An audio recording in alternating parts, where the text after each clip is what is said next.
That's how we own it. What's up, family? It's your girl, Tamika D. Mallory. And it's your boy, Mysonne, the General. And we are your hosts of Street Politicians, the place where the streets and politics meet. There is the most heat wave ever going on in New York City. I don't know.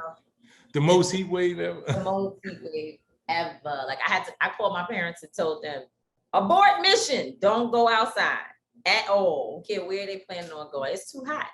Yeah, God got the heat on hell, man.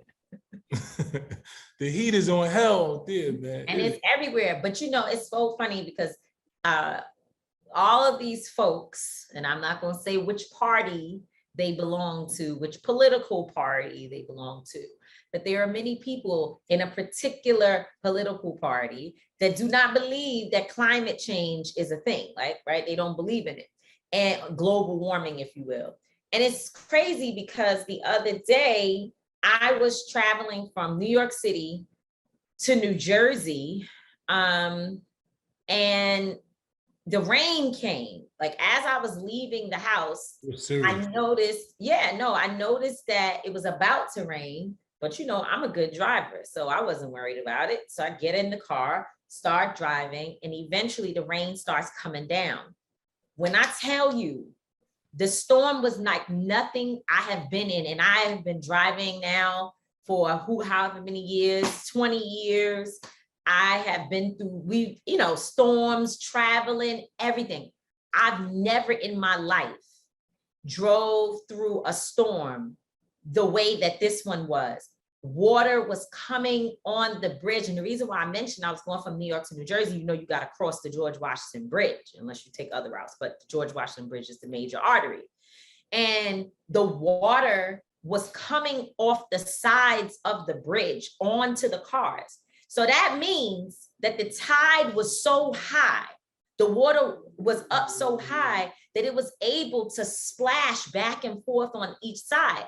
Then getting through the bridge, you know, you go through a tunnel.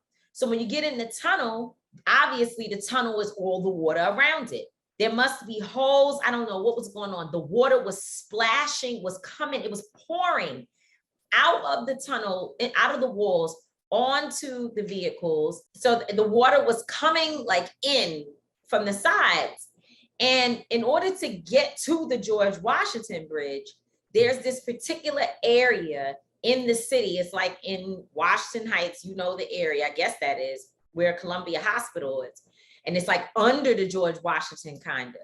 The water was up so high there that I was driving my car, which is like a mini SUV, through like a flood that had the water almost at the windows on the side of the car.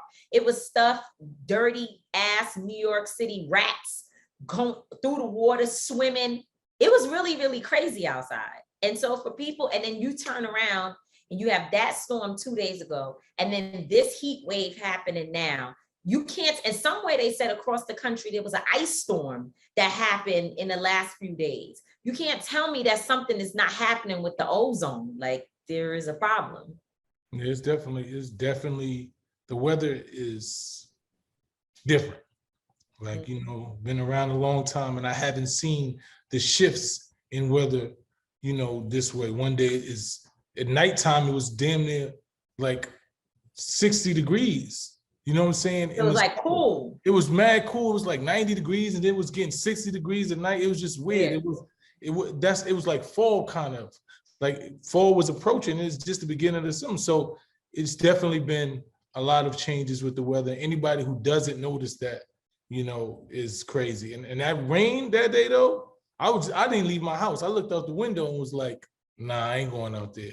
And you know, in the Bronx, it was so much water. Sinkhole. Right, that it made a sinkhole, a big sinkhole. And the sinkhole was there. And then all of a sudden a van fell into the hole. Isn't it crazy? We should really make sure that the clip of this situation gets into the show for those who are watching it visually, because there's a car that is right in front of the van and the bottom of the car falls down, but the car somehow is like hanging on. I'm like, and I looked at it, I said, ain't that life? Like you, everything falling out from behind, underneath you, but you still be. That was me. That one car was me, man. Somehow half the wheel is in the hole, but we ain't in the hole. We ain't in the hole. We in the hole, but we ain't in the hole. We ain't in the hole. We made it. Yo, crazy. So let's get into our news stories. I found this thing online that was just crazy. This protest was happening in China, and there's so much going on. There's so much trauma. Before I even tell this story about China, today I opened up my social media in the bed, as we all probably do, checking to Instagram before getting out the bed early this morning, and the first thing that popped up on my timeline, not the second or the third, I didn't scroll, it was the first image I saw, was a man bloodied, like the police had beaten him to the point where he was bloody all over, everything, just his sockets were all busted out. And I said, yo, I cannot start my day every day with this. So it's like, this was when you get into, it's like you can't even open Instagram. You can't even open social media because it's traumatizing. So the day I saw all these people protesting, and I was like, and of course I saw that they were Asian. So I'm like, let me watch this and see what's going on. What are they protesting? And then I read the story, and basically the banks froze, or one bank froze these people's money. I don't know why. I still haven't figured out what happened, but they froze the people's assets, and the people can't get their money, their life savings. So they went to go protest. A lot of Chinese people were standing there, probably, thousands of them, or maybe it was hundreds, but it looked like thousands. And the police whooped on their behinds like they're wrong for protesting about their money. Listen, the institution of police around this world is crazy, man. These people that took these people money, their money been held up in his bank for a long, long time. They life save, like imagine your life savings in the bank and they just ain't giving it to you. And you peacefully protest and the police come whoop your ass for peacefully protesting to get your money. It's crazy. It just don't make no sense, man. But in China, that's how they roll. Listen, it ain't look too much different than what we seeing out here. The police, like they said, unless you are an insurrectionist at the Capitol. Oh yeah, then they open the door for you. They tell you, they give you directions and everything. On the tour, sure do. Like Michael said, the police been whooping heads on over here, and they whoop some heads down there, man. Police is whooping heads all over the place. We just are a week away from the 26th birthday of Jalen Walker. It's so sad. It's like, poor Jalen. Like, does the world even remember Jalen Walker anymore? People have moved on to the next thing and the next thing and the next thing. And it takes so much work nowadays to make sure you keep, these folks, these unfortunate, which have become sort of hashtags in the storyline, and keep them on TV and keep them as part of the dialogue. And folks get mad. Oh, what y'all doing? Y'all using the cameras. Imagine if we didn't find ways to bring Yandy with the Love and Hip Hop cameras, and then Portia with the Real Housewives cameras, and all the other stuff that we did to keep Breonna Taylor. It's no way that Breonna Taylor would have stayed in the news, especially since we know with Black women that Black men, their stories start to sort of push ours out. Like when Black women are killed by the state-sanctioned violence, it's like those stories don't last at all, if they make it at all. Black men, of course, it's still a struggle, but it's definitely more attention paid to Black men. So what would we have done if we were not able to create our own media and bring people around Breonna Taylor? And now that's how I feel about Jalen Walker. It's like now his 26th birthday has passed, and it's way too soon for him to just be a storyline that happened. He needs to be consistently in the press. I know that on his birthday, the attorneys call for the Department of Justice to get involved, and they should, because the police their excuse is going to be that there was a gun that he had and they saw a shot fired, and you keep asking, where's the ballistic report and all of the stuff? Maybe it's there, it's so much. And my aunt lives in Akron, and some other family members, and listening to them talk about the story, they are getting information locally and from local news is very different from what we're hearing nationally. You know what I'm saying? It's very, very different. So the story is even worse when you listen to the local side. Well, I know that a man was shot over 40 something times. That's what they're saying. I still think 60. I know there was 90 rounds shot at the man. And for us not to continue to talk about that, for that not to be in the news cycle, is crazy to me. And that's why people talk about, like you said, they say, oh, y'all doing this for news.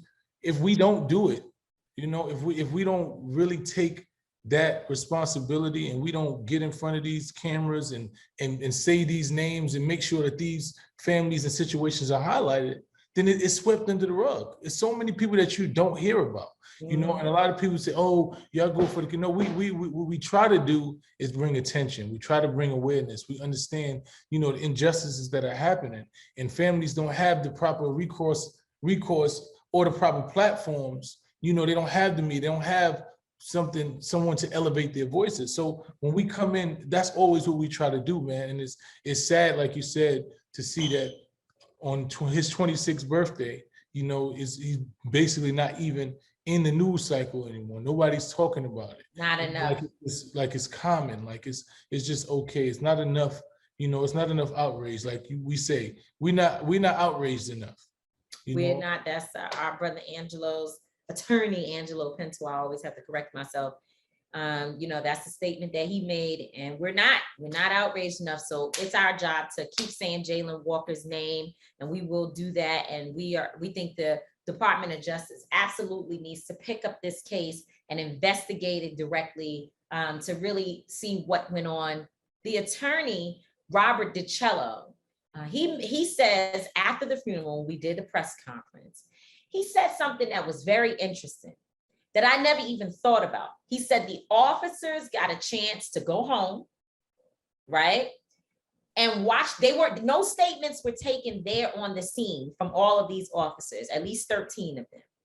They got a chance to go home and watch the news, which is where the press conference was done from the police department, telling the world their side of the story. So now they listen to that. They understand how to collaborate around it, and they're all going to say the same thing that the department has put out there as an official statement. I mean, it's so evident, it's so clear, the cover up. So, you know, definitely the Department of Justice needs to get involved in that. And my heart goes out to, you know, Kristen Clark, who is the head of the Civil Rights Division for the Department of Justice, because even though she's a friend, and I love Kristen Clark, but I still have to also apply pressure on her, which we've done. We're doing it on Breonna Taylor. We went and did a protest there, and you know, went to her office and demanded to serve them with our petitions that people all over the country signed, saying that the DOJ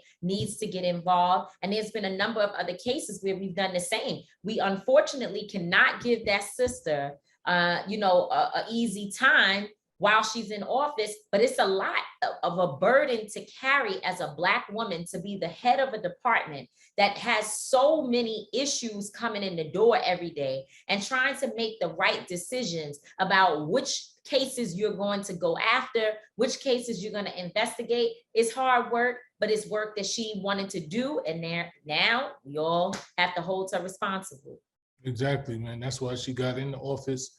You know, we seen something in her that identified with our struggle, that she had been on these front lines. She had understood a lot of what we were dealing with, and that's why people put her in office now. So, you know, I know it's going to be tough, you know, because, and this is why people like, hey, you need to run for office. I don't want to run for office because I don't want to be bound by any politics. I don't want to be bound by any system that, you know, pretty much I have to deal with what I know is right, and then I know what the system is saying to do. So she's in there trying to balance this and be as fair as possible, but then go within the system that she's in. So it's a lot. In the system, working for Merrick Garland, who's another person, you know, he's the Attorney General, and I believe that Merrick Garland wants to do some of the right things. I mean, first of all, we have to be real clear and make sure that we say that they have been filing cases. Yes, They've sir. been filing cases in the Parchment prison situation, where we called for, along with Rock Nation and a bunch of other people,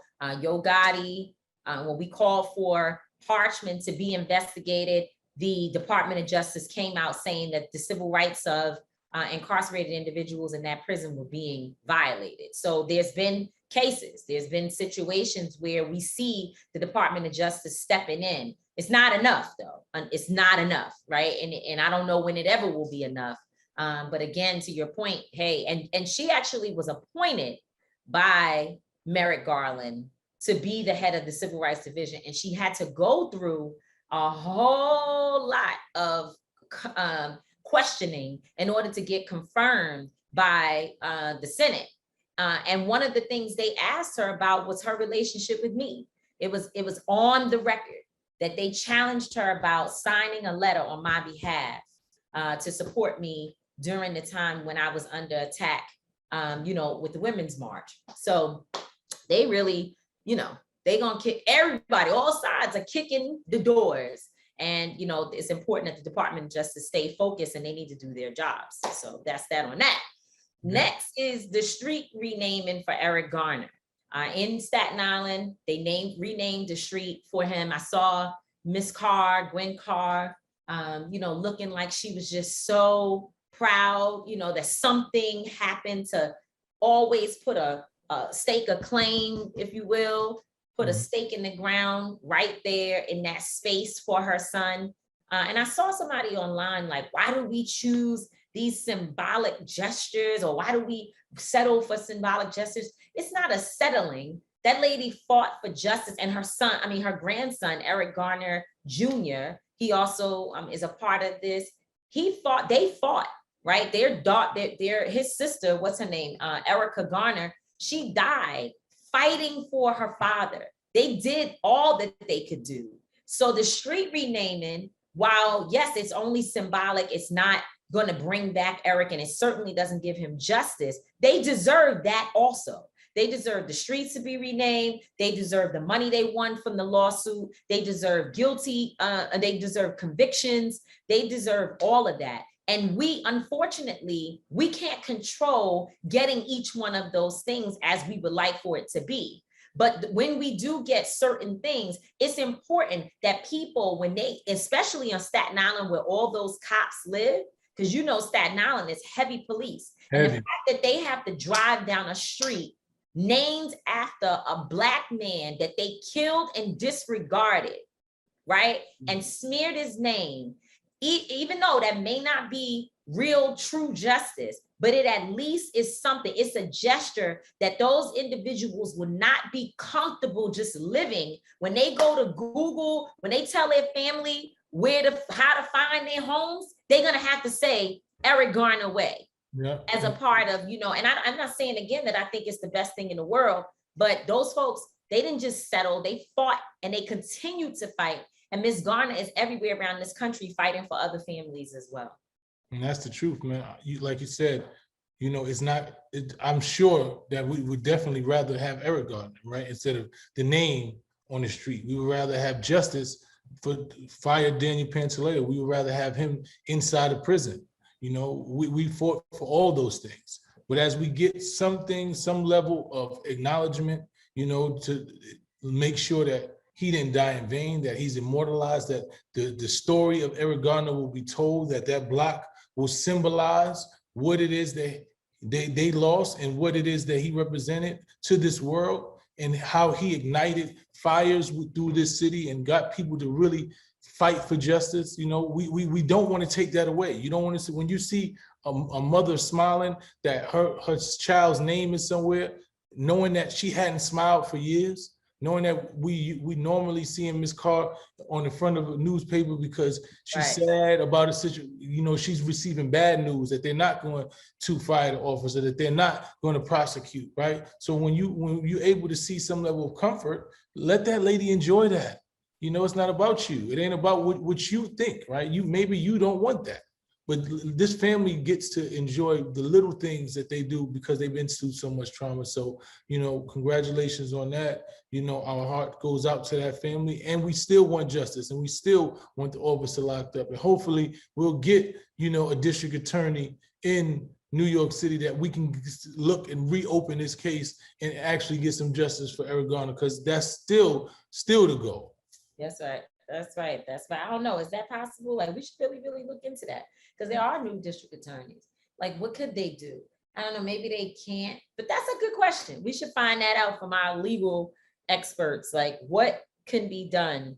There's no statute of limitation on because the Department of Justice said they weren't gonna do anything. They never filed any charges, so it's not like double jeopardy. If they look and say that they reviewed it and they decided that they want to file charges, Hey, I doubt that anybody is going to be. Like we're saying, we told them to open up all the cases that certain lawyers have done. That was for the Central Park 5. We said that the new the new district attorney, Alvin Bragg in New York City, needs to open up the files of the previous administrations to see whether or not what happened to the Central Park 5 has happened to other people, in New York. And we know that it has, because there's one guy in jail who basically reported that the same coercing and threatening that happened to the Central Park 5 happened to him. And that's why he, was serving time in prison. So that's that. Anyway, the Sesame Street case, and we should talk about this today because there's a lot happening. And over the last few days, I think the bombshell has dropped. And, folks who don't know about what took place at Sesame Place, pretty much a family, a Black woman was there with her niece and her daughter, both of them 6-year-old cute little girls, beautiful little princesses. And they were on the line at the parade, waiting for the characters to come down. And I forget what this one's name is, Burrita, something, is coming down the street.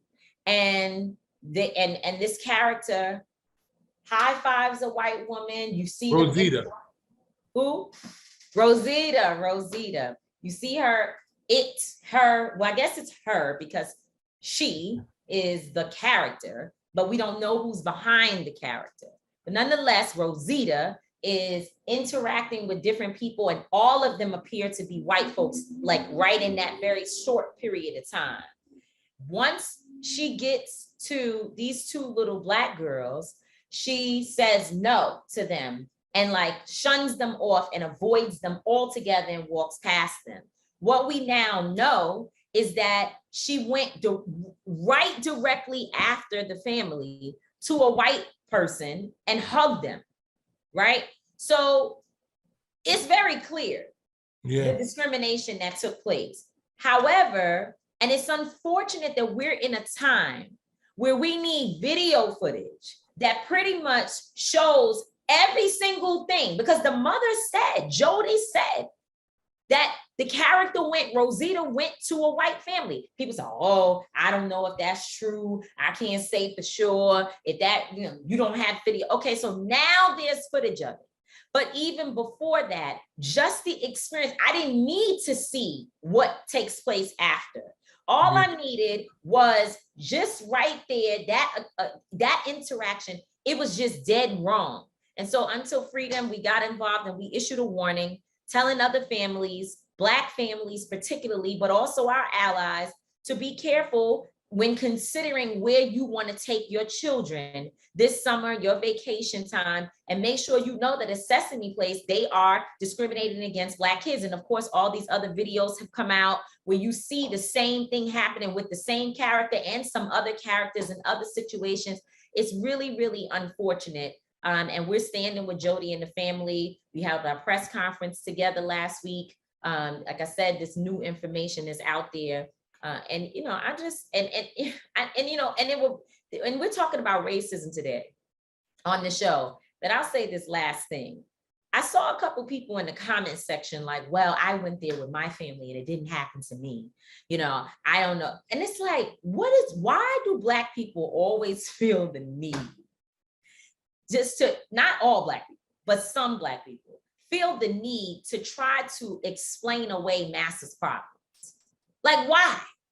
Massa is not even willing to apologize and deal with their own problems, right? And I say Massa being very, very, very, very sarcastic, because you ain't nobody's Massa of ours. But the point is, the mindset is like, we just want to defend them so quick. And it's just crazy. It's just crazy because, you know, there are so many people, right, who are either blind or ignorant to the fact of what racism is, right? You have some people who will tell us that that's not that serious and that we're overreacting, right? And when you deal with those situations, when we talk to Jody, and her response as she watched her niece and her daughter being discriminated against, being in that situation, you know, you don't get to tell somebody what they're experiencing. You know, like we have so many different Black people. Like, you heard the comment, Lil Wayne talking about he's never experienced racism in America. You know, you hear Kanye talking about slavery was a choice. That we get people who have different realities, right? Some of them have more money. They, you know, they're idolized in certain regards, so they don't deal or just choose not to acknowledge what common Black people are dealing with, just regular Black folks every day. And there are, you have people like LeBron James where they writing nigga on his gate. You know what I'm saying? Racism is a serious thing, and it's not something that just, oh, get over it. You know, y'all just overreacting. It's not that serious. No, it is that serious. You know, because other people don't experience that. Other people aren't discriminated against by just because the color of their skin or because of where they live or because of how they look, you know. And just watching that video, man, it really pained me. And then seeing the little girl, you know, at the press conference and meeting Jody and just seeing how they are, just seem like good people. You know, people are trying to say that we use racism as a shield, or, you know, we what is it that they say I do? I'm race baiting. Race baiting. You know, race baiting. You're a race baiter. And it's like, how can I bait something that ain't there? I'm race baiting. I'm not the person dealing with these situations. Right. I'm not, when I deal with my own, you're not the I'm not causing it. Right. Yeah, I'm not the perpetrator of it. So how am I? I'm exposing it. I'm showing you what we deal with on a regular basis every day. And people want it, rather willful ignorance is a thing. Yeah, it is. And the family is saying they're not even trying to file a lawsuit, right? They're not filing a lawsuit for $1 million, $2 million. They're saying, yes, they should be compensated by the park. The park should be willing to just give them something that covers the mental health support and some of the pain and suffering of the children, and, you know, and their mom and your aunt and mom and what she experienced. But they're not even looking to file a lawsuit. They want people fired, and they want changes within the policies within the company. And from what I can see, hopefully we'll get to talk to our guest today about this. They need a new PR specialist. They need training from the top of Sesame Place all the way to whoever works, you know, wherever. Every single part of the business needs to go through some type of training and assessment, because like the statement y'all put out has caused additional harm. So it was already the insult, and now there's injury beyond that, or there was already the injury and now there's insult on top of it. It's just crazy. We should talk about the history of Sesame Place, because what we know is this is a show that started in Harlem, right? Or it was about Harlem. It's so many things that we know about the history of this business that we need to talk about. But our guest is joining us. So, you know, we have this saying on Street Politicians that our guests, so many of them are our friends, because every single week we talk to people who are doing incredible things all around the nation, people who are so important to our movement and our culture. And it just so happens that they are our friends. They are people we love and know. And in this situation, you're not just a friend. We're being joined by our sister, somebody that we love and admire. My best friend. Yes. Somebody we love and admire so much. You all may have heard of her. You certainly, if you follow either one of us on socials, but especially me, you get a chance to see the beauty and the brilliance of Miss Diddy every single day. And Miss Diddy is not because of the other Diddy. She just Diddy on her own. Yeah, you just Diddy. And she is a master marketer, someone that the influencers and the artists of our time and corporations and the like turn to for expert advice, expert organization, and also activations. And her company, the Brand Group, is really a cutting edge marketing firm that is doing amazing work, not just in LA, which is her home base. And she surely will tell you that she is from LA, but it also does great work internationally and nationally. And so welcome to Street Politicians. For the first time, our dear— Won't be the last. We a little late. Be the last. We're a little late. You should have been here about 2 months ago, but blame Longer. it on the mind, not the heart. Yes. I will. I will. Thanks for being I'm on. so honored to be here with y'all. I mean, I'm going to take that recording and that's going to be my introduction across the way in the world. Okay. But yes, she do. Now that lady is good. The lady is good. The lady's good. I'm honored to be here with both of you guys. Definitely family is a word that can't be thrown around as it relates to us on this Zoom right now. We all take it very seriously with each other. And beside me being extremely honored to be here with you guys, I respect you guys so much. I admire you. And I'm inspired by you guys personally, business-wise, day-to-day, month-to-month. And so I love you guys so much. And that's a real word coming from me to you guys. And I know it's the same on the other side. First of all, we want to say that we love you and we appreciate you. You honored us a few weeks back and it was amazing. The whole event was dope. You know how to shut it down. That was probably the favorite event of the BET weekend. Toast to Black Hollywood. Toast to Black Hollywood. Yes. Was the top event that I've been through. No shade to nobody else. Everything was No good. shade. But Diddy had the best event, and that's just right. hands down from me to you. So we want to celebrate you. We know all the work you do. I just want to know for the people, where did you get this name, Miss Diddy? You know what? They've called me Diddy and Diddy Bop since high school. So it's like a very aged name for me. I won't give full details on those years back then. But yeah, it's been that way for so many years. And it just kind of worked out to, of course, people like she's like the female Puff or something like that. So it just kind of worked out. And thank God, because thank God I do really good work, because he would have completely shut it down, of course. But right, he would have been like, no. Ain't no other Diddies. Ain't no other in this world. So yeah, I'm grateful that I've actually, withheld the name and the integrity behind it. So that's pretty dope, because it could have went left early on. Yeah, Puff, Diddy, if it don't work, he didn't like, who that? Nah, she can't use that name. Nah, Yeah, he can shut it down. He knows how to help market you and help not market you. Cut it down. Either way. And actually, hours important to have. And actually, you work with Ciroc. And yeah, for sure. I've definitely Ciroc De Leon.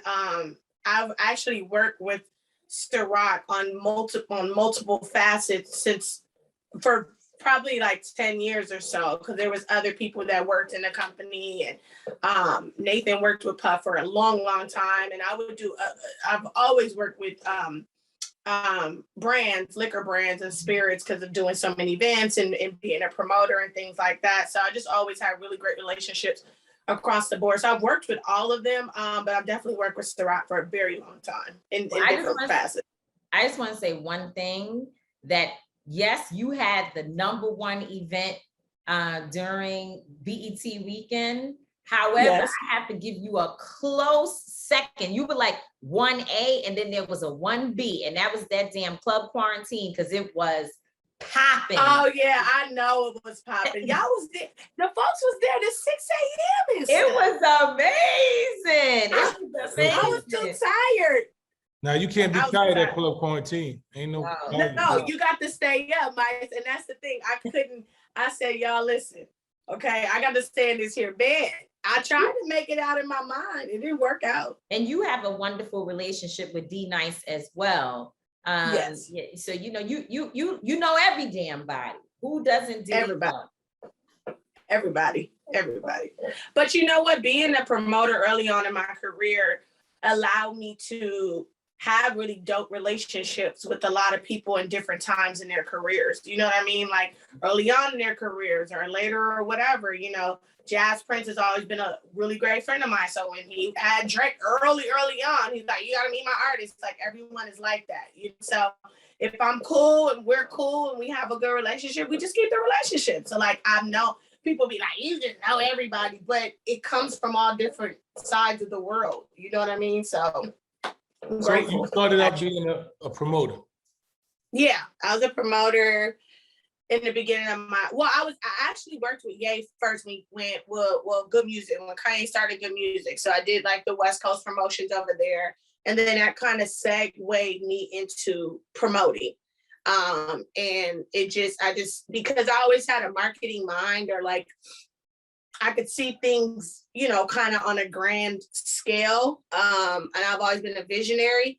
It made me in promoting really important and really kind of irreplaceable in nightlife because of the way I looked at it. You know, I wasn't a guy promoting. I wasn't trying to get with the girls or drink or anything like that. There's a lot of great guy promoters, but my brain in it was like, I want to make a movie every single time I do a party. I want it to be like this. It needs to be this big. It needs to feel like this. Like I knew media, like I was really the first promoter to really bring in blog awareness and blogs to nightlife. That didn't really exist back then. And also like a camera, you didn't really bring cameras into the clubs back then. That wasn't like a thing, you know, like you didn't really do that. You know, it was like, you felt underground in a club, right? So like I put cameras in the clubs. I wanted to shoot promo videos that looked like rap videos. Like that wasn't done before I started promoting back in the day. And so it's took on a life of its own, and everyone kind of markets in that way now.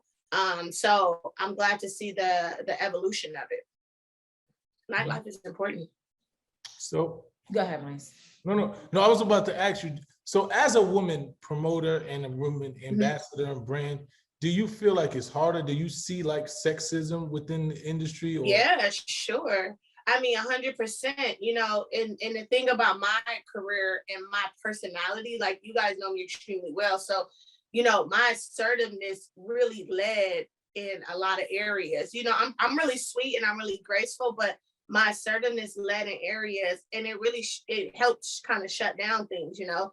Because the thing about it, I say this and people don't like this, but it's true. A man can never like, and understand the word respect to what I'm saying, like view a woman or respect a woman the way he'll respect another man. I don't think biologically a man can do it. And it's not that they feel disrespectful to a woman. It's just that if they're a man to woman, there's no threat of violence. There's threat of violence man to man. You see what I'm saying? So there's a level of respect that's going to be withheld a man to man. And biologically, we're held in a different light. We're a woman, you know? So for me, my personality led and my respect, and I was grateful and able to work and build and become successful in the city that I'm from. You know, and sometimes that doesn't happen that way with people. People either move to Hollywood, move to New York, move to wherever and try to become what they're trying to become. But I became successful in the city that I'm from. So my ties and all my different areas of my ties also protected me. You know what I'm saying? I was like, nah, don't mess with Miss Diddy. We already know what, you know what I'm saying? What she tied, you know, don't be playing with that, you know? And so it worked out, but it's a lot of sexism. And, you know, women, they ask me, you know, what would you, because they want to take on what I've done in my career. And it's like, I don't encourage it all the time. I'm like, you gotta be realistic about this thing. You know what I'm saying? Like, I could check a man, you know, in a way, and that is clear. But a lot of women can't do that. So or don't feel comfortable. But do you feel like it's hardened you? Like sometimes I feel that. Sure. I remember being with you at a pool party that was your event in Miami. And I think all of us were there. Everybody was there. All of us were together. And I remember a man like trying not to let you get into your own space or do something, and you got into it with the man. And I remember thinking that I go through this all the time. Like literally, I get disrespected by men, whether they be security, the Uber driver, all around the time, all around the place, all the time. And I find myself having to step out of character so much so. And I'm trying to learn how to get better, but I find myself like always in a battle. Do you feel like that? Yeah, it's tough because I feel like, aside from what I said about men respect and what they feel about a man versus a woman, aside from that, I think the value of women is so depreciated. It's so at an all-time low that it's hard for men to look at women for the gracious gift that we are. Not all men, because there's some like mine. It's like I have great homeboys, I have great relationships with men, great chemistry with men that protect me and I feel safe around, and they don't handle women that way. But I think as an overall thing in the world, I think women are at a very low devalued place right now. And I think that affects the way men deal with women around the world, because I also, in my environment, if a man knows who I am, I don't got no issues. But if he doesn't know who I am, we might have a little cute dress on or something like that. And then now I got to check you on you understanding that I'm not one of this out here that's going on. You know what I'm saying? Like, I remember yesterday I went to stop through Mookie Betts and Nelly's all-star after party or whatever, just for a second. And so I'm sitting down in the section, man comes up and he's like, you here to party? No. I do business. I'm not, don't, go that way. Don't confuse me. Don't confuse me. But it's hard because the value of women is low, especially Black women. It's low. Well, I want to say I apologize on behalf of men, because I know I see it all the time, like being with y'all, being around women. I constantly find myself having to check and get into situations or intervene. So but it's a process, because it took me a time to even notice those things were happening, right? Because what do we call it? What is the word that you always use to describe patriarchy? Patriarchy is something that we've just been taught, right? We've been taught to look, like you said, there's no threat of violence when you look at women. There's no threat of anything. And then you look at a woman, especially if she's a pretty woman, then your first instinct is to kind of flirtish or do something, right? So we have to get to a level of really just acknowledging and just understanding, and we got to teach these young boys that, because they don't know that, because we was taught wrong. A lot of us was taught to deal with women from a lesser place, to that's a woman, a man, and a woman is this, and there's this separation. So we got to reteach that and relearn. So I just want and I tell young men, Black men all the time, mine's on the same leg that you're saying. I tell young Black men all the time, if it comes that point, like, yo, do you have a Black grandmother? You have a Black mother? Okay, so like, why are you even playing? Like, don't even play that, and then they'll check. Oh yeah, exactly. Like, was you raised by your grandmother? Did she? Okay, right. So why are you talking to me like that? Calling their attention back to your own. So what they understand, like, you would lose your mind if somebody disrespects your grandmother. Like, you don't play those type of games. So like, wheel it back in, young man, young soldier. Right, because you're in nightlife a lot. And so, I would imagine that you encounter people who are not just, well, first of all, young people, and also some of them who have some money. So they really think that they have the power to do and say whatever they want. And then at the time that you're dealing with them, they're drinking alcohol, so they're intoxicated, or they could be doing other things. And so it's a lot to manage. And since, talking about working with brands, because, obviously, you working with many spirits, you've been able to sort of connect the dots of events with with the culture. You had us at A Toast to Black Hollywood, which are activists. Trey the Truth also, who does great work in Houston and around the country. You know, I call Trey like a human rights leader. You know what I'm saying? Yeah, like, that's good. lane, Yeah. And we're in the social justice lane. And so you brought all of those things together. Talk about that and how you see not just the entertainment world, but also your social justice friends and your activists and others coming together with brands.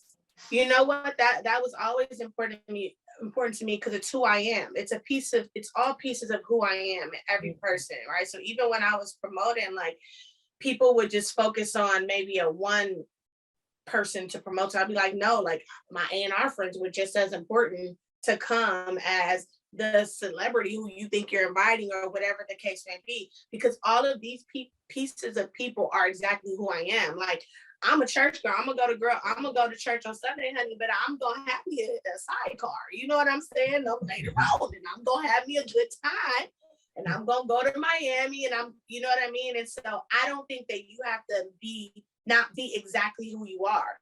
And so my friends happen to live in all of those spaces. Like, I'm close to my pastor. I'm close to my social justice friend. I'm close to my singers and rappers and artists and actors and actresses. The mayor, like, you know, and all of those worlds coming together. Only that is what we actually are. That's who we really are. You know what I'm saying? Maverick City, the biggest gospel group in the world. And Kurt Franklin is my great friend, you know, and so is, you know, not to compare, but so is Meek Mill. So is, you know what I mean? And so the world in rooms that I created in the 15 plus years of my career are all pieces of exactly who I am.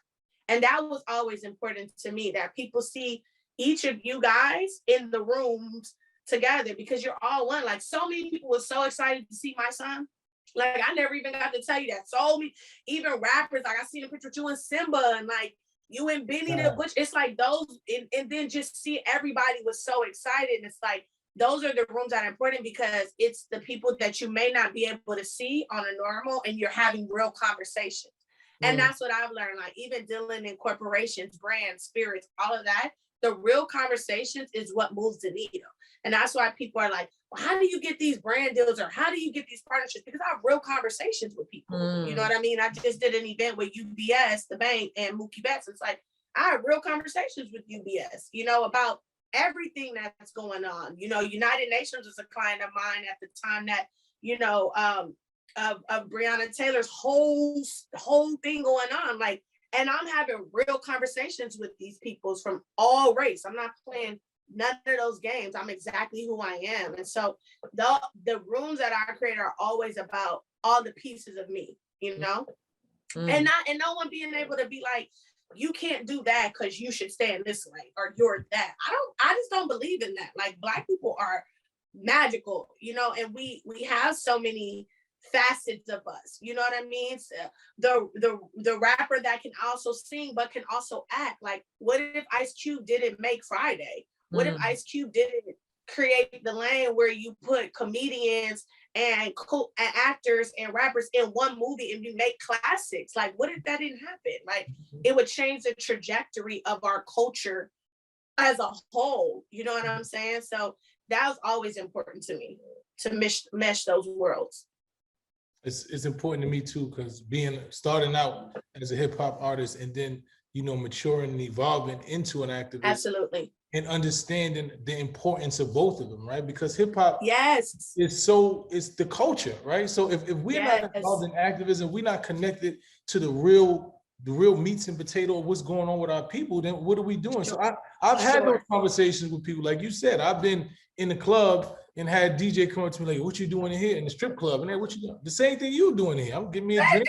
What do you mean? Oh, you nah, bro, I don't know what you think, but you know, I'm of the culture. But I just don't. I want to make sure that my people are treated properly. I want to make sure we get the rights and nobody's killing us. But I'm still going and have me some Hennessy with some Red Bull.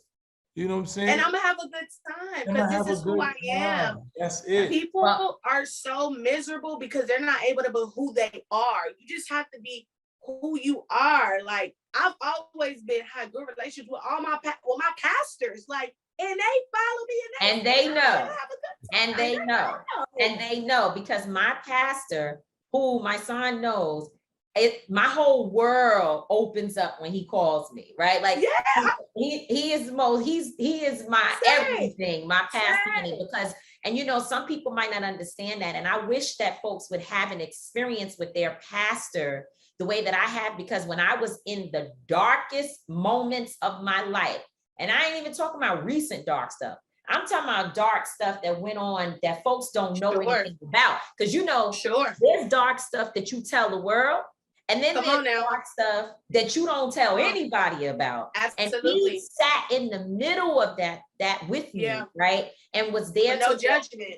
With no judgment, taught me so much, you know, inspired me in so many ways. But he also will call me and be like, I see you on the internet with your booty hanging out. Like, you know, damn, you know, you sure you got to have the whole, like, can you put anything? And you know, my response is, you know who I am. And he moves right on, because he knows me. He knows who I am. I'm being authentically me, and it burns people, burns them. And as I'm always saying, most of those who I've heard from about, don't put your bikini pictures on the internet, why you got to do this on your personal page. By the way, Until Freedom's page, there's no bikinis on there. Until Freedom's page is all about the work. My page, where this is my page, has all of me on it, right? So it's gospel, it's twerking, it's bikini, it's vacationing, it is every single element, and it's of course the work that I truly believe in. And most of the people who I've heard from that have an issue are men. Most of them are men. Interesting. I hardly have heard from any women to tell me to put my clothes on, or don't let them change you, or, you know, and I, of course, I'm in the comment section, it may be women, men, or whatever, equal, but I'm talking about people I know who have reached out to me behind the scenes to say, hey, I'm feeling a way about this. It's generally been men. But anyway, because I know you got short time, let's talk about Doritos. That is a new, you know, venture for you. I was so happy. And yo, we've done so much work just to give people an understanding of how social justice, the civil rights movement, the individuals like yourself, which running marketing firms, PR folks that are like really about it, how we're changing culture, advertising agencies like Global Hue, which is no longer, but at one point, Don Coleman and Global Hue, they were a part of those who helped to shift the tide. They didn't have young Black women out of Compton on no goddamn Doritos commercial. It just didn't happen. Oh, let's go, Diddy. Name Diddy. Name Diddy. Tell me when that was happening. Help me. Dang, that's crazy. That's true. That's true. Dang, that's crazy. That's true. I mean, they didn't, and you know, and that again, it sounds corny, but it goes to like being exactly who you are. You know what I'm saying? Like, I wouldn't be able to have got to this place in my career and where I am with these level of partnerships without being who I am. And the true essence of me is a young girl from the hood, from Compton, that, you know, built my life up brick by brick, didn't have any guidance. My parents didn't set me up. They did what I guess they felt they could, but they didn't set me up, and no shot to them. But it's just life, you know, and I've had to build that up and to go through all the emotions and all the things that it takes to go through business and life. And as you learn, and as you're learning, because you're learning as you go, even in the Doritos commercial, I said there's no real blueprint for life, because no one sat a book in front of me and said, hey, here's what you do. And even to your point earlier, it's like no one also said, here's what happens when you get money. Here's what you do when it's who do you become at that point? That's what happens with a lot of young Black and brown people that end up getting money, because no one said, hey, here's what it's going to feel like when you get money. these things are going to change. These things are going to happen, and you're going to have to weather through them to the best of your ability and navigate, you know? And so they didn't have the Miss Diddy's and the Tamika Mallory's and the Mysonnes of the world. And I'm so grateful that the world has opened up to whereas those opportunities are so prevalent because we've been a part of their cultures for so long. And my partnership with Doritos, I'm really excited about because it's a part of their, you know, $5 million pledge, which is one of their pledges to Black and Brown creators and Black and Brown communities and everything like that. And they really have put their money where their mouth is. And that's people that I truly choose to be in business with. Not one thing that I said needs to happen didn't happen. Everything has happened. You know what I mean? Like even down to the commercial, there's a couple components of it. We shot the major commercial in New York with Ego, who's on SNL. She's an incredible Black sketch comedian, but she's a really great actress. And you know, they wanted to shoot in Los Angeles, of course. And I'm like, cool, you coming here? I'm taking you to the hood. We're going to South Central. And they like, bet. You know, there was no like, oh, well, we're not, you know, we just want to. No, they did. They came down. You know, they pledged $25,000, which is a part of it, to my charity that I partner with, my foundation. I partner with Solar I Can, and they really put their money where their mouth is. And PepsiCo as well. I took the president of PepsiCo down to South Central, Derek Lewis, the Black man. You know, the highest ranking Black man in PepsiCo. He's been there over 30 years. You know, and he has been adamant about being involved in community moves and being present. And he literally took a flight just to come to Los Angeles to go to South Central, in the heart of South Central, to go to Solar I Can, Beehive, and to see what's going on in the community. And he took a 2-hour tour with us there, and we talked about everything. And, you know, these are the moves that I feel matter, right? We could partner with these companies, we can make money with them or whatever the case may be, but I'm forever in debt to them because of the way they've showed up, you know. And this is in a short amount of time. What a lot of people don't understand, the young lady that I met from Doritos, she's actually on the Frito-Lay side. Her name is Kimberly. She's incredible, Kimberly Scott.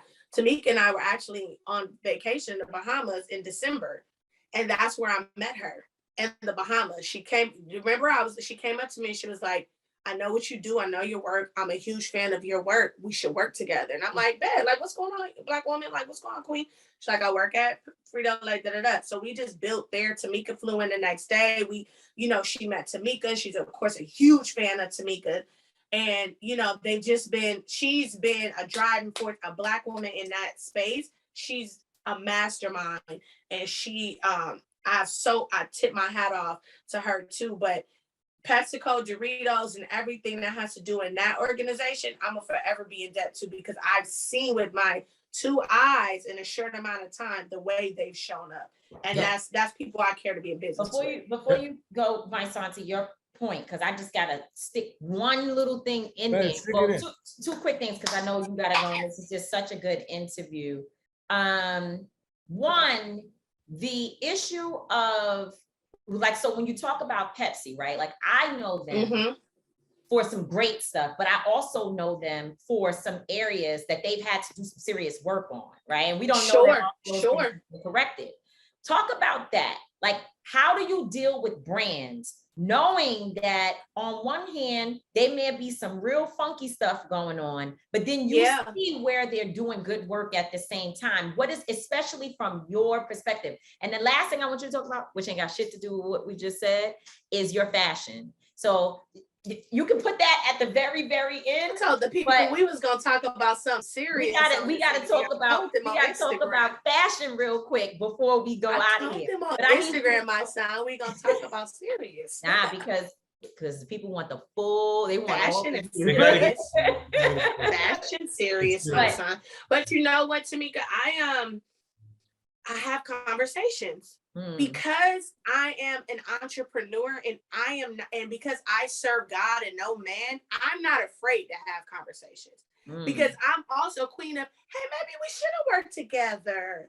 I'm not driven by an amount, by a status, a person. I'm not driven by any of that. I done told the best of them, we shouldn't work together. And they, oh, wait. No, yeah, exactly. Because they're not used to, once you become a certain person or in your role or who you are, you're not used to people dealing with you like that. So I have real conversations, and I like to understand missteps, right? I didn't have the full, I'm actually going to now have the full conversation about that, because I didn't think about that before with about PepsiCo. Where missteps happen is us not being in the rooms. It's classic examples of us not being in the rooms, right? So when we're talking about this whole inclusiveness and all of this, it's interesting. I watched some of the interview from the CEO of Essence on the Breakfast Club, and she said, "I'm not talking about inclusion. I'm talking about Black. Y'all keep that inclusion over there, basically. We're not talking about that. We're talking about Black, because inclusion means everyone. But it also means that Black is at the bottom of the totem pole in that inclusion. You know, inclusion means white women, because for a long time now, it was just the big boys handling it. You see what I'm saying? So I have real conversations. Where do you sit with things? Where is going on? I remember even in Doritos, there's a woman named McCallan that works in there, and Rob. They're both white people, and they are incredible. And they had to sit in Zoom meetings where I'm sure, well, they didn't look uncomfortable, but it might have been, because my approach, my assertiveness, my certainty on, hey, if there's this person working on what I got going on, I need you to understand a couple things. And they took it, and they took it, and they took it with love, with dignity. And they didn't shy away from any of the conversations. They didn't act like these things don't exist, and they wanted to learn. And that's the importance of conversation in all communities, is them wanting to learn, not being defensive, and listening to what we got to say, you know? And so I don't mind having those conversations, because either way, I'm good. God got me. So I'm not pressed either way. I'm not cowering down. I'm not shying down. And I think that's what we have to say. I gave my experiences in racism. I gave my experiences as a young Black woman doing marketing on a high scale, on a high level, with the young white girls getting the accounts. Not saying like that, but it's just the truth. And then calling me to do the work. Hey, Diddy, so we want to see if you can. Oh, you want to see if I can, because you actually can, you know? So it's really about those conversations and being honest, because trust me, Google's a powerful tool. So they see all these interviews and how assertive I am in my level of communication. And that's not going to change for whoever I do business with. That's right. You know? And you know what? That brings me to my question. Before you get into this fashion that, you know, because we know you got to get that. Yeah. But the question is, we see the Sesame. We was talking about the Sesame Street, you know, the situation with, you know, the discrimination against the young kids. And and then they put out a statement which didn't really make sense at all. You know, being someone in marketing, being branding, you know, dealing with all these things you're talking about. What would you have done differently? What would you have done in that situation if you was working with Sesame Street? How would you have Sesame Place? Sesame Place. Sesame Place. Here's the thing. First of all, yet again, who are in these rooms, right? Who has already witnessed this? Who are making these decisions? Who is hiring? Who are doing the trainings? Where are the trainings even happening? The trainings aren't happening. That's a new thing, by the way. That's a new thing, so that people can smooth over. I know PR stunts. I know marketing. So those are smooth things. Also, the time of people writing, having these PR stunts, these written things, that's a time of the past. Show your face, show your heart, right? Because you can also be the president of something, the VP or whatever, and not be in agreement with something that your employee did. And and so it's not about saving face. It's about showing your hand, showing your face, and showing your heart.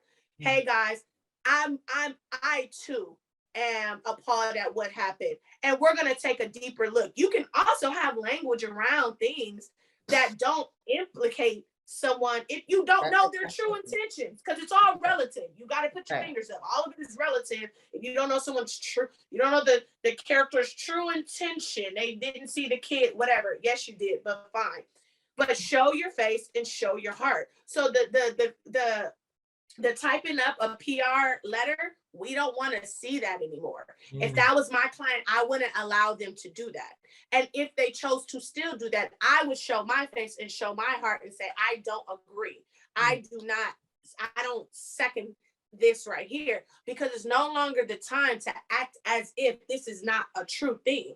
And we have to address it, and we got to get ahead of it, and we really got to bully it, you know, and bullying it not from a negative connotation, but we have to take our rightful stand. So even with you guys being there at the, you know, you guys hop on things right away. And that's why Until Freedom is so important in all the work in our communities, because Martin Luther King is gone, unfortunately. Malcolm X is gone, unfortunately. You know, all these leaders that did these amazing things for us to continue to be, we have to do that work.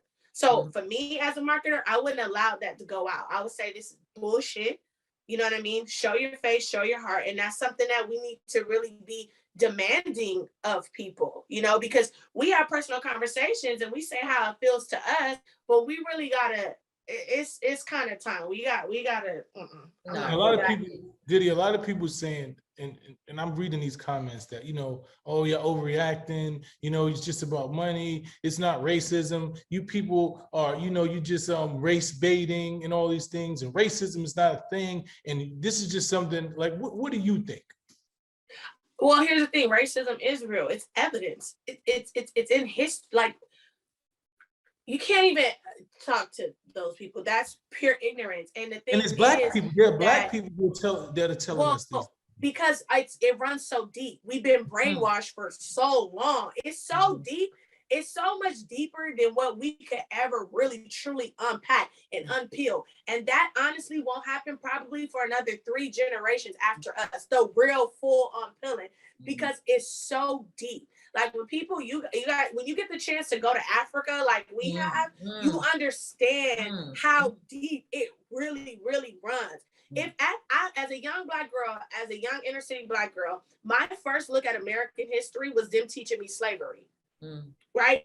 Which could be where our American history started, but that's not where my history started. So imagine I didn't understand my history until in my 30s when I got a chance to go stand and look at a pyramid. You see what I'm, so understand, you got this shit, the back up here, what we see is so deep. I saw a commercial the other day. It was it was like for Sonics or something. Sonics is like a fast food place out here. And everybody in the commercial was a fun commercial, and the men had dreadlocks. And I was like, I thought like, damn, I don't never see no men in dreadlocks. Not talking Jamaican. Like my father wears dreadlocks. He's a Black American, but he has dreadlocks, long dreads. And I'm like, we don't ever see those type of depictions. Like, right. God's an upstanding man. He's a good man. He's a clean man. Like, you know, just wears dreads. And I was thinking about media and how we really been brainwashed. You know what I'm saying? So those Black people, they don't even know themselves.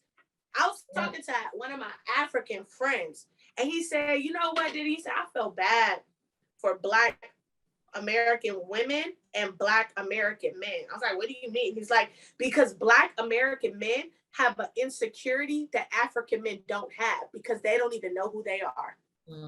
He said, I'm from Africa. Like he's an Americanized African, but he's like, I know exactly where I come from, my tribe, my last name, my father, my heritage, my royal, I know all of it. But Black American men, they don't even know. You think you know, but you don't even know. It makes a difference. It makes a difference because even though we do know, like we obviously didn't go to Africa green, right? When we arrived, we had a little bit of something with us, not to mention that attorney Angelo Pinto, who's also your brother, was with us, and he is brilliant and, you know, is our historian. So we didn't show up green, but still, after going through the experience and being there and learning the tribes and getting our name and going into the river and bathing in the same water, which was the last place that folks who were enslaved in that area, where they bathed before being sold off. Like, this was an experience that you can never, ever, ever, ever replace. Like, there's nothing that compares to it. So certainly I totally agree, understand, and appreciate it. And I want to thank you for coming on the show today, because you've given us so much, and we probably could break down every little piece, you know, and build shows out on the different things that you've done. But one thing I know is that my grandmother always said to me, no matter what you do and how you feel, and you get up, get yourself together, pull it together, pull it together, put some lipstick on. That's exactly what she said. Put some lipstick on, get dressed, and show up. And I know, because you're my friend and you're a very fashionable young lady. And I wonder, over time, has that become part of what gives you joy?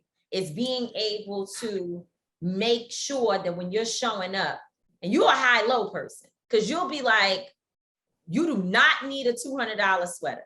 You could go right over here and get the $22.95 sweater. And then I see you in the $22.95 sweater. And I'm like, yo, that looks so damn good. So it's not about, which you also got a bunch of fly stuff that, you know, you got it all. You're high-low, but you show up in a certain type of way. And I just want to know, where did that come from as we go out of here today? And what does it mean to you?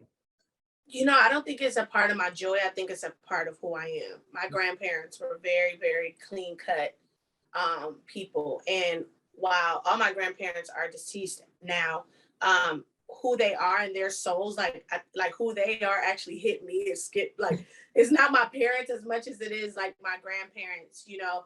And I think a piece of my soul lives in that era where, you know, you do take showing up and getting dressed and presentation serious. As a young Black girl doing business, presentation is everything to me. It's everything for my team, for what I look like, being on time, all of those things. So I take everything serious, and in that, presenting in the way I present, I take serious too, because I have to.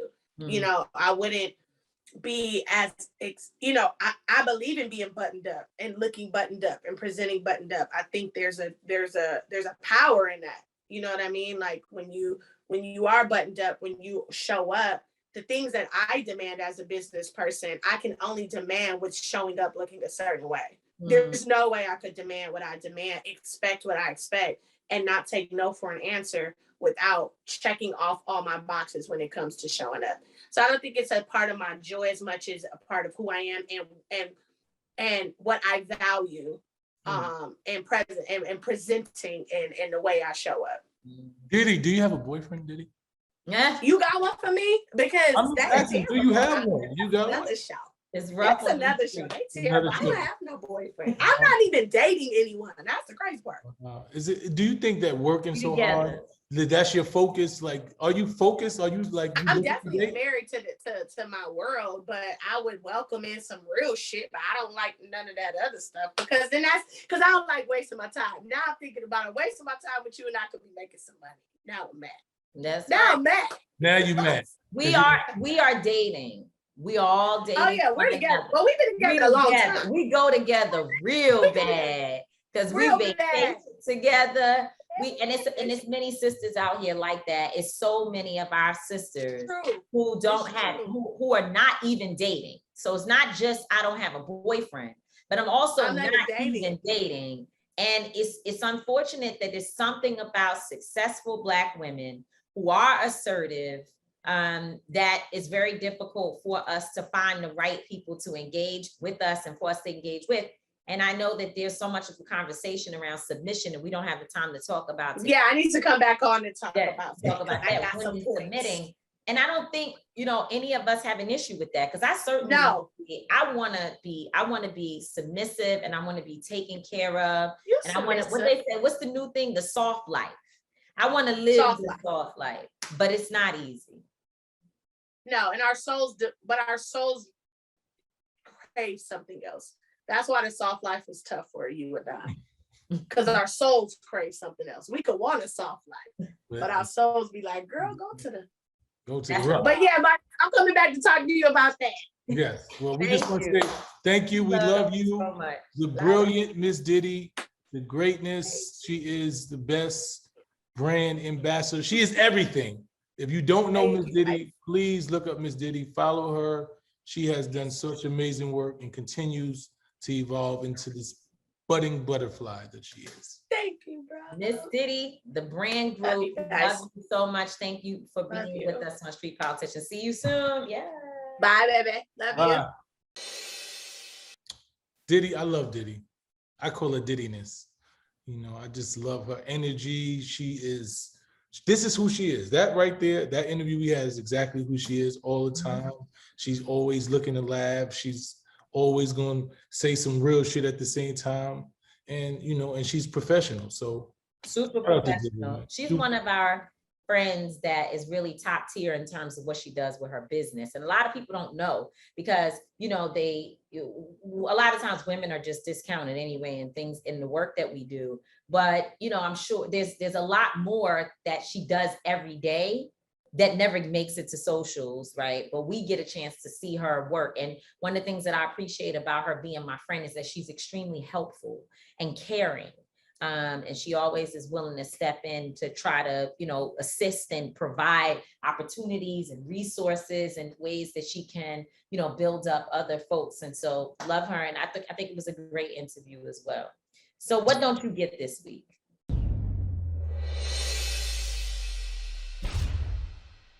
We've been talking about racism, and I really just don't get how we're at this stage, right? We're at this time, we've been through George Floyd, we're constantly going through this, that there are people who still exhibit this type of behavior. There are organizations, there are people like Sesame Street that will try to tell us that we don't see what we see.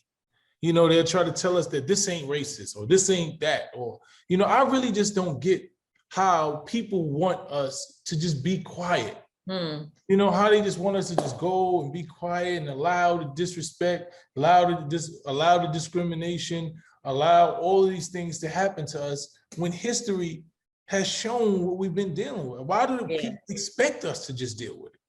Why do people just expect us to be quiet and just continue to tolerate this level of behavior? And it's just, the fact that me and you have a job, an organization called Until Freedom is just terrible. It's right, that we shouldn't even have to have that.